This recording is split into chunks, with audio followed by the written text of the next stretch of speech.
Madam Vice President, India is constrained to exercise its right of reply to address Pakistan's deeply troubling statement, a statement that seeks with breathtaking audacity to invert victim and perpetrator, as usual to deflect attention from its own record of shame. Pakistan chose to spend almost its entire speaking time not engaging with the High Commissioner's comprehensive review of the global human rights situation, but obsessively focused on India, with its tired, fabricated narrative. We have, in the past, suggested that Pakistan might serve its people better by addressing their own needs rather than making India the centerpiece of every intervention.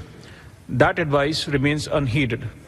Tellingly, it ignored the High Commissioner's most vital message, the urgent need to bring terrorists to justice.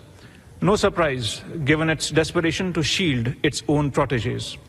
On 22nd April 2025, Pakistani terrorists turned a serene sanctuary in Jammu and Kashmir into a killing field, carrying out a barbaric execution of 26 Indian tourists in Pahalgam in front of their families.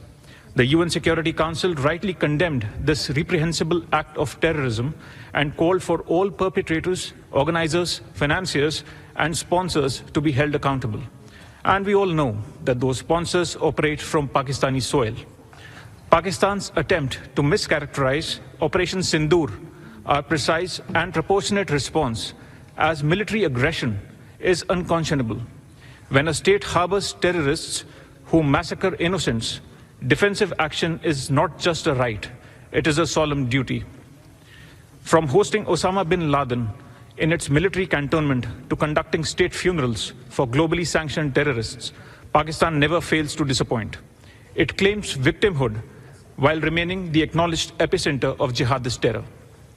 On the Indus Waters Treaty, despite India's steadfast adherence for over 6 decades, Pakistan has misused the treaty's procedures to obstruct India's legitimate projects, while shredding its spirit through sustained hostility and cross-border terror.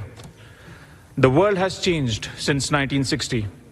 Climate imperatives, technological advances, clean energy needs, and Pakistan's persistent sponsorship of terror compel a reassessment. When a nation violates the foundation of a treaty, it forfeits the right to invoke its protections. Madam Vice President, a nation cannot sow terror and expect to reap sympathy. The world sees through Pakistan's theater of deception. India will continue to act with responsibility and resolve to protect its citizens, its sovereignty, and its values, as any nation must.